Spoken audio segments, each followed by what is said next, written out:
नारद उवाच प्रणम्यशेषादेवं गौरीपुत्रं विनायकम्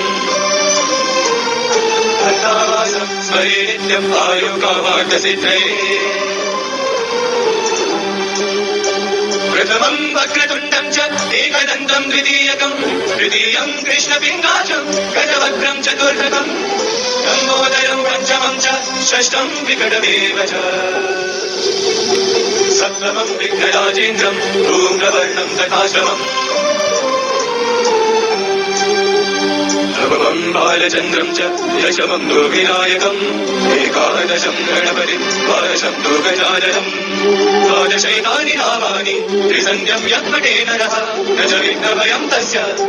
सर्वसिद्धिकरं प्रभो विद्यार्थी लभते विद्या धनार्थी लभते धनं पुत्रार्थी लभते पुत्रा मोक्षार्थी लभते गतिं जपे गणपति स्तोत्रं षड्वे मासैः फलं लभे संवत्सरेण सिद्धिं च लभते नात्र संशयः अष्टभ्यो ब्राह्मणेभ्यश्च लिखित्वायं समर्पये तस्य विद्या भवेत् सर्वा गणेशस्य प्रसादतः नारद उवाच प्रणम्यशेषादेवं गौरीपुत्रं विनायकम्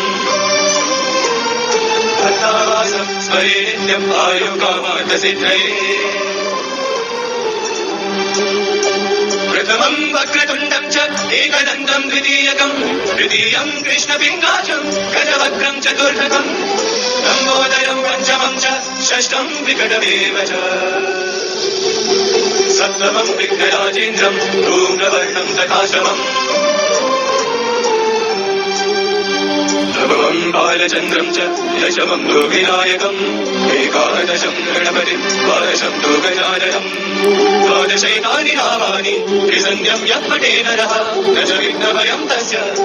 सर्वसिद्धिकरं प्रभो विद्यार्थी लभते विद्या धनार्थी लभते धनं पुत्रार्थी लभते पुत्रा मोक्षार्थी लभते गतिं जपे गणपति स्तोत्रं षड्वे मासैः फलं लभे संवत्सरेण सिद्धिं च लभते नात्र संशयः अष्टभ्यो ब्राह्मणेभ्यश्च लिखित्वायं समर्पये तस्य विद्या भवेत् सर्वा गणेशस्य प्रसादतः इति श्रीनारदपुराणे संकष्टनाशनं नाम श्रीगणपतिस्तोत्रं सम्पूर्णम्।